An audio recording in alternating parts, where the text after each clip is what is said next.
Selamat pagi anak-anak yang terkasih, selamat berjumpa untuk kita pada hari ini lewat proses pembelajaran daring yang akan kita ikuti secara bersama-sama.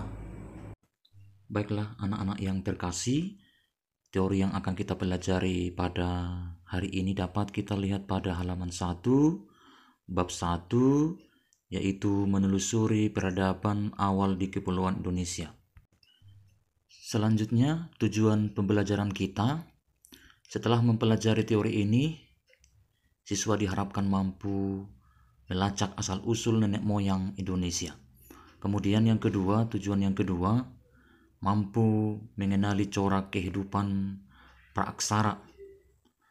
Kemudian tujuan pembelajaran yang ketiga adalah siswa diharapkan mampu menganalisis perkembangan teknologi pada masa praaksara.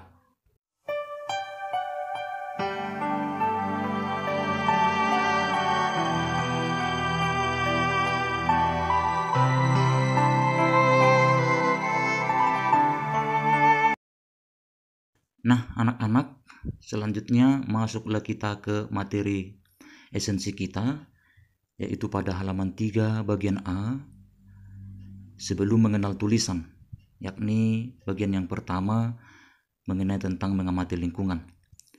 Kalau kita mengamati lingkungan sekitar kita, di era modern sekarang ini, masih banyak kita temukan peralatan rumah tangga yang terbuat dari peralatan tradisional, atau boleh dikatakan peralatan yang masih kuno.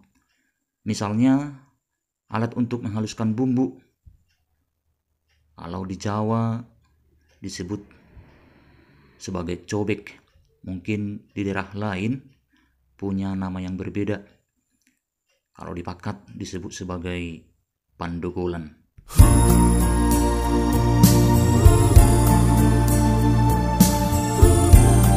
Jadi boleh dikatakan meskipun sekarang ini sudah zaman modern, ternyata masih banyak peralatan tradisional yang masih bertahan sampai sekarang ini digunakan oleh anggota masyarakat.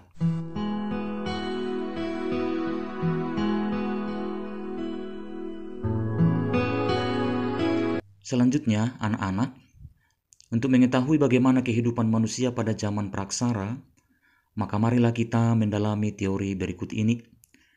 Dikatakan bahwa manusia purba adalah manusia yang tidak mengenal tulisan dalam kebudayaannya. Periode kehidupan ini dikenal dengan praaksara.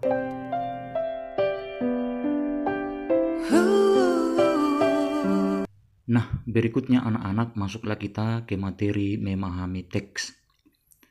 Perlu kita pahami lebih dalam bahwa istilah praaksara adalah suatu istilah yang digunakan untuk menggantikan istilah prasejarah. Mengapa? Hal itu disebabkan oleh karena istilah prasejarah tidak tepat dipakai untuk menggambarkan perkembangan kebudayaan manusia saat belum mengenal tulisan. Pra dalam hal ini artinya adalah sebelum, dan sejarah artinya peristiwa yang terjadi pada masa lalu yang berhubungan dengan aktivitas dan perilaku manusia, sehingga prasejarah dapat diartikan sebelum ada sejarah. Padahal sebelum ada sejarah, manusia sudah memiliki sejarah dan juga memiliki kebudayaan, hanya saja belum mengenal tulisan. Oleh karena itu, para ahli mempopulerkan istilah praaksara untuk menggantikan istilah prasejarah. Berikutnya, perlu kita ketahui bahwa praaksara berasal dari dua kata, yaitu dari kata pra dan aksara. Pra yang berarti sebelum, aksara berarti tulisan. Dengan demikian, praaksara dapat diartikan sebagai zaman sebelum mengenal tulisan. Ada juga istilah yang mirip dengan istilah praaksara, yaitu nirleka. Nir berarti tanpa, sedangkan leka berarti tulisan. Selanjutnya, anak-anak, bagaimana manusia mengetahui sejarah? Jadi karena dahulu belum ada tulisan, Maka ada pun cara manusia untuk mengetahui perkembangan sejarah kehidupan manusia adalah lewat berbagai sisa peninggalan nenek moyang kita. Pernah seseorang bertanya kepada saya, dia bertanya begini, kapan dimulainya zaman praksara dan kapan berakhirnya zaman praksara? Jadi zaman praksara tentu dimulai sejak manusia ada, dan zaman praksara itu berakhir setelah manusia mengenal tulisan. Jadi pertanyaan yang sangat sulit dijawab adalah kapan tepatnya manusia itu mulai ada di bumi sebagai pertanda mulainya zaman praksara. Nah, ini hingga sampai saat ini para ahli pun belum dapat menjawab secara pasti mengenai kapan hal tersebut mulai terjadi. Dan untuk menjawab pertanyaan itu, kita perlu memahami kronologi perjalanan kehidupan manusia di permukaan bumi yang rentang waktunya sangat panjang. Bumi yang kita huni sekarang diperkirakan mulai terbentuk sekitar 2.500 juta tahun yang lalu.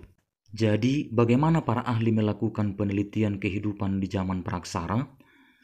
Nah, untuk menyelidiki kehidupan pada zaman praksara, para ahli menggunakan metode penelitian arkeologi, yaitu ilmu kepurbakalaan, juga ilmu geologi, yaitu ilmu kebumian, dan juga ilmu biologi, yaitu ilmu yang mengkaji tentang kehidupan manusia. Jadi anak-anak, apa arti penting bagi kita mempelajari tentang praaksara? Arti pentingnya ialah kita akan semakin sadar akan asal-usul manusia secara khusus nenek moyang kita. Kemudian supaya kita tidak terombang-ambing oleh terpaan budaya yang datang dari negara-negara asing. Kemudian supaya tidak kehilangan identitas, dan supaya kita juga tidak mudah didikte oleh orang-orang yang datang dari negara-negara asing.